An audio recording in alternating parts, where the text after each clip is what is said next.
جس کے خلاف لڑ کے جیتتے ہیں اسی سے جاتے ہیں، اور ہم اس کے بعد بھی اس کے دروازے پہ جاتے ہیں۔ کیوں؟ اس لیے کہ ہماری نظر میں یہ ہے کہ اب وہ منتری بن گیا ہے،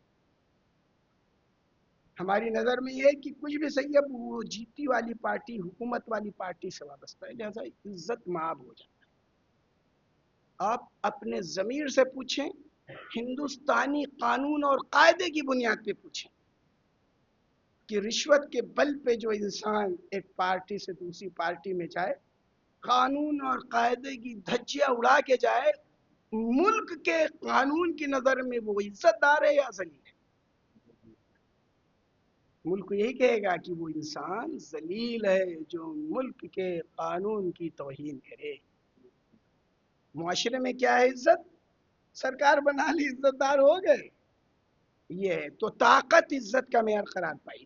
ہمارے ملک میں روزمرہ ہم دیکھتے ہیں، بہت زیادہ وقت آپ حضرات کا نہیں لوں گا، پہلی مجلس ہے، بس ایک خاکہ ہے جو پیش کرنا چاہتا ہوں، پھر قرآن و فطرت اور سیرت پیغمبر کے آئینے میں ان چیزوں کے سلسلے میں انشاءاللہ گفتگو کروں گا، اور حقیقی عزت کے معنی آپ کے سامنے پیش کروں گا، اور حقیقی ذلت کسے کہتے ہیں اسے پیش کروں گا۔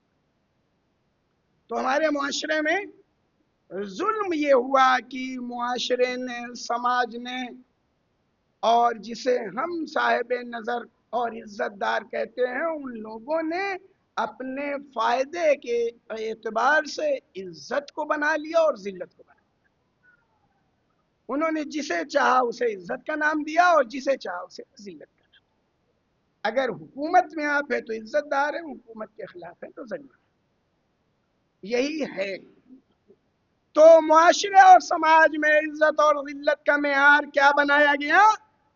دولت کو بنایا گیا، حکومت کو بنایا گیا، جمعیت کو بنایا گیا، بڑے خاندان کو بنایا گیا، نسب کو بنایا گیا، زمینداری اور رئیسی کو بنایا گیا، منصب کو بنایا گیا، اور اس جیسی بہت سی چیزیں ہیں جسے عزت کا اور ان چیزوں کے نہ ہونے کی بنیاد پہ ذلت کا معیار قرار دیا گیا۔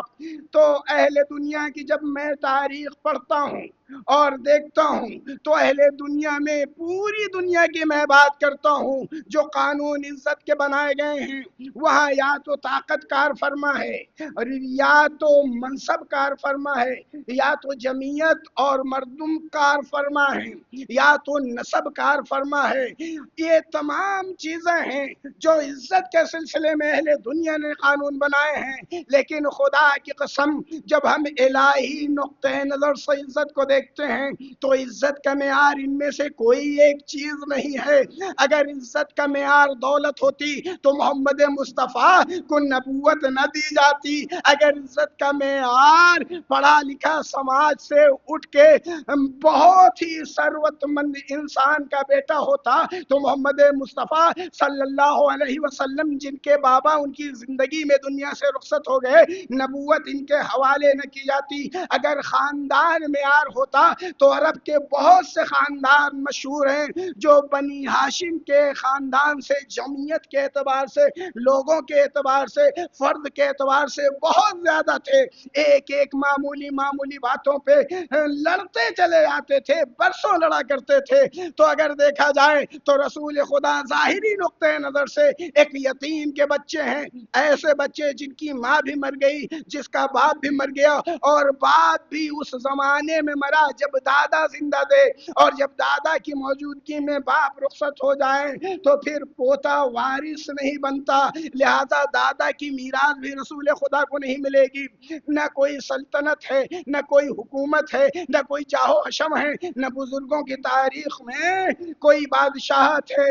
ایک یتیم بچہ ہے جسے اس کے چچا نے پالا ہے، لیکن کائنات کے اندر خدا کی قسم اگر سب سے بڑا عزت دار کوئی ہے تو یہی محمد ابن عبداللہ ہے۔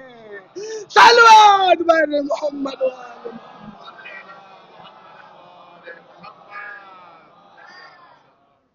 اس کے معنی یہ ہیں کہ خدا کی نگاہوں میں یہ تمام چیزیں جسے دنیا نے عزت کا معیار قرار دیا ہے وہ نہیں ہے۔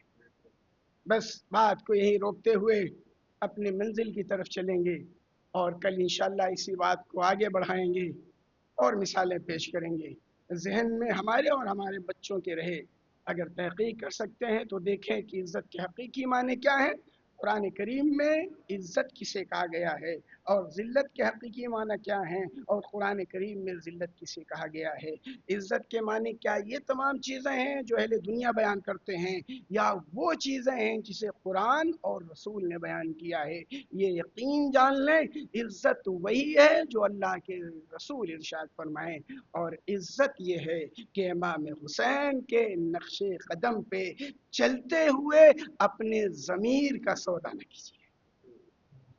اور آج دنیا میں جتنے بھی آپ کو لوگ اس قدم پہ قدم رکھتے ہوئے مل جائیں گے, وہ سب عزیز ہیں, وہ صاحب عزت ہیں. ذرا آپ سوچیں, ایک شخص ہے جو صرف پیغامبر ہے, نامہ پر ہے, اور ایک وہ ہے جو حاکم کی طرف سے ولی بنایا گیا ہے. دنیاوی نقطۂ نظر سے صاحب عزت کسے ہونا چاہیے؟ ایک وہ ہے جس کے ساتھ پورا لشکر ہے, اور ایک وہ ہے کہ جب نماز پڑھ کے مڑ کے دیکھتا ہے تو پیچھے ایک انسان بھی نہیں ہے. کسے صاحب عزت ہونا چاہیے؟ ایک وہ ہے جو اپنے چھوٹے چھوٹے 2 بچوں کے ساتھ گیا ہے, تھوڑا سا روکا ہے اور ایک سواری ہے, اور ایک وہ ہے جو جاہو لشکر کے ساتھ ہے, مسند پہ بیٹھا ہوا ہے. بتائیے اس میں عزت دار کسے ہونا چاہیے؟ ایک طرف وہ ہے جو امام حسین کا خط لے کے کوفے جا رہا ہے, مسلم بن عقیل, اور ایک طرف وہ ہے جسے یزید نے حاکم بنا کے بٹھا دیا ہے. خدا کی قسم, ہر صاحب عزت یہی کہتا ہے کہ جسے یزید نے حاکم بنایا تھا وہ عزت دار نہیں تھا. عزت دار تو وہ تھا جس نے سر کٹانے کے لیے خود کو پیش کر دیا, سر جھکایا نہیں. عزیزو, کربلا سے پہلے کربلا نظر آتی ہے, اور وہ کوفے میں جناب مسلم کی شہادت ہے. امام کا موثق اور معتبر چچا زاد بھائی, مختلف اعتبار سے آپ کی شخصیت بے مثال تھی. سب سے بڑی عزت یہ ہے کہ امام نے اپنا نمائندہ بنا کے بھیجا ہے. جب کوفے پہنچتے ہیں, لوگوں سے گفتگو کرتے ہیں, لوگ بیعت کرتے ہیں, اس میں ہر قسم کے لوگ ہیں, اپنے بھی ہیں, پرائے بھی ہیں, سب نے مانا. اور پھر ایک وہ زمانہ آتا ہے کہ ہر ایک آہستہ آہستہ چھٹنا شروع ہو جاتا ہے.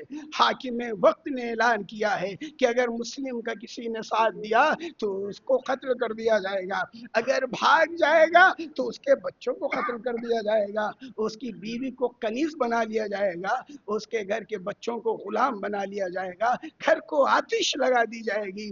اتنی تمام سختیوں کے بعد, اتنا تمام ڈرانے کے بعد اہل کوفہ کے حوصلے پست ہو گئے. اب جناب مسلم ہیں اور کوفہ کی گلیاں ہیں. ذرا سوچیں, آپ کے شہر میں آیا ہوں, اگر آپ سب ساتھ چھوڑ کے چلے جائیں, میرا کوئی آور و مددگار نہ ہو, جو ہو وہ قتل کر دیے جائیں, تو میں کیا کروں گا؟ جناب مسلم نے کیا کیا ہوگا ذرا احساس کریں, خود اس مقام پہ رکھیں. آج تو شاید دوسرے مذہب کے لوگ سامنے کھڑے ہو جائیں, مدد کرنے کے لیے آ جائیں, لیکن اس زمانے میں تو سب کوفے میں مسلمان تھے, اکثریت مسلمانوں کی تھی, اور سب پلٹ گئے. جناب مسلم کو کربلا یاد آ گئی, اپنا بھائی یاد آ گیا, لیکن اپنی جان کی فکر نہیں کی, اپنے بچوں کی فکر نہیں کی. بس آرزو یہ ہے, تمنا یہ ہے کہ میری شہادت سے پہلے میرے آقا حسین کو معلوم ہو جائے کہ اہل کوفہ نے وفا نہیں کیا. چاروں طرف سعی و تلاش کر رہے ہیں, لیکن کوئی راستہ نظر نہیں آتا. شب کی تاریک فضاؤں میں تھک کے ایک مکان پہ جا کے ٹھہر جاتے ہیں. بچے بھی اپنے ہاتھوں سے نکل چکے ہیں, بچے بھی بچھڑ گئے ہیں, بچے بھی ساتھ نہیں ہیں, کوئی یاور و مددگار نہیں. اب تو ایسا زمانہ ہے کہ کوئی ایک گلاس پانی دینے والا بھی نہیں. اسی اسنا میں ایک دروازے پہ بیٹھے بیٹھے جناب مسلم نے محسوس کیا کہ کوئی خاتون ہے جو متوجہ ہو رہی ہے. اے مسافر, تو اپنے گھر کو کیوں نہیں جاتا؟ یہاں کوفے کے حالات بہت خراب ہو گئے ہیں, جلدی سے یہاں سے چلا جا.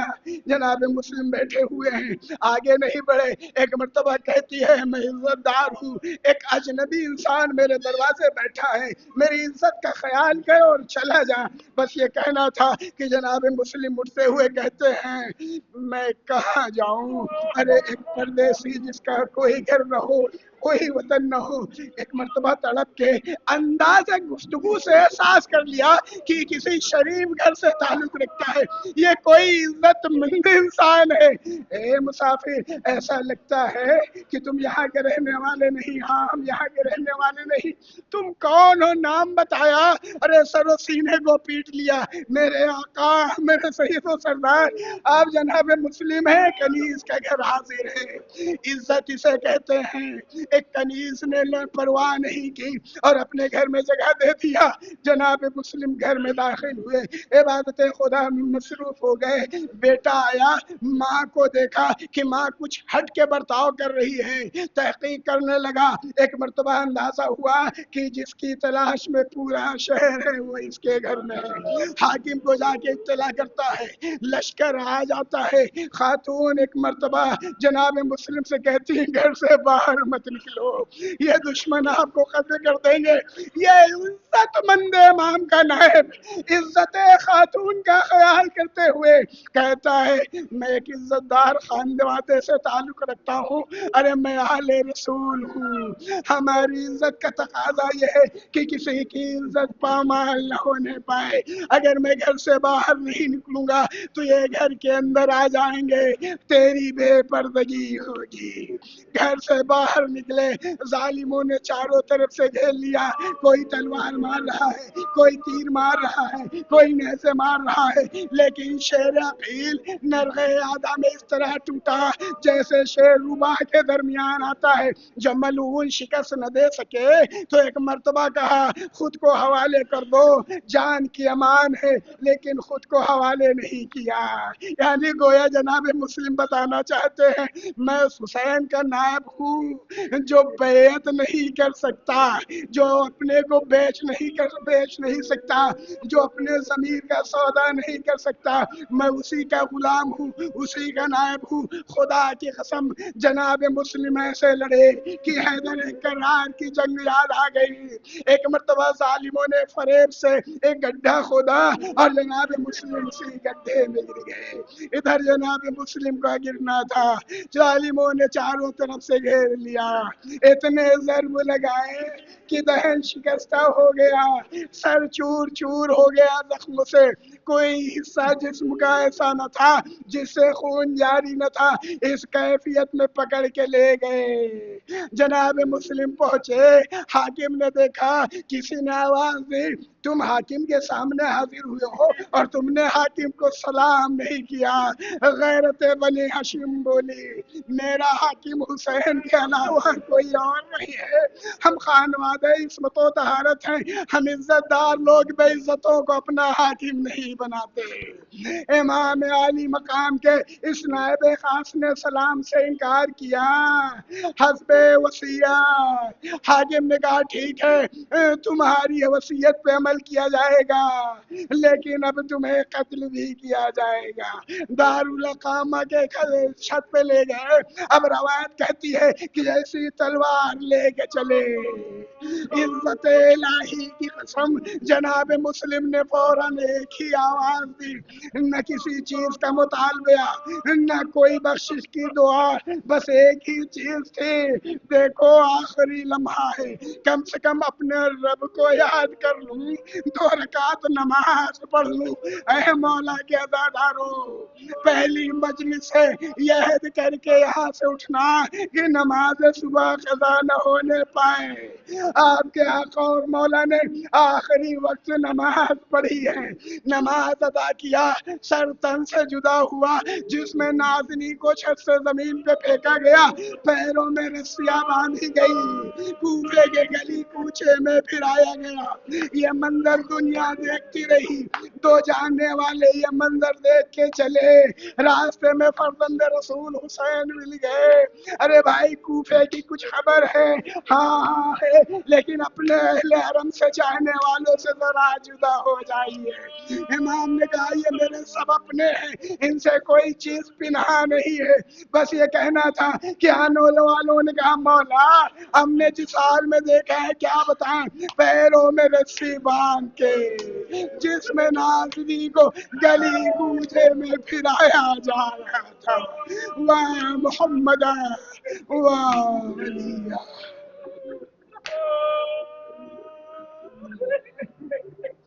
معبود تجھے تیری عظمت کا واسطہ ہے، انبیاء و مرسلین شہداء و صدیقین و صالحین کا واسطہ ہے۔ اے اللہ ہمارے ان شکستہ الفاظ کے ساتھ دل سے نکلی ہوئی اس مختصر سی دعا کو قبول فرما، ہم سب کو متحد رہنے کی توفیق عطا فرما۔ اے اللہ ہم تیرے بندے ہیں، ہمارے درمیان ذات پات مذہب کی قید کو ہٹا دے اور ہم سب کو مل جل کے انسانوں کی طرح رہنے کی توفیق عطا فرما۔ معبود تجھے تیری عظمت کا واسطہ، انبیاء و مرسلین شہداء و صدیقین اور صالحین کا واسطہ، اے اللہ تجھے تیری عزت حقیقی کا واسطہ، امام زمانہ کا ظہور فرما، ہم سب کو آپ کے اعوان میں شامل فرما۔ ماتم حسین۔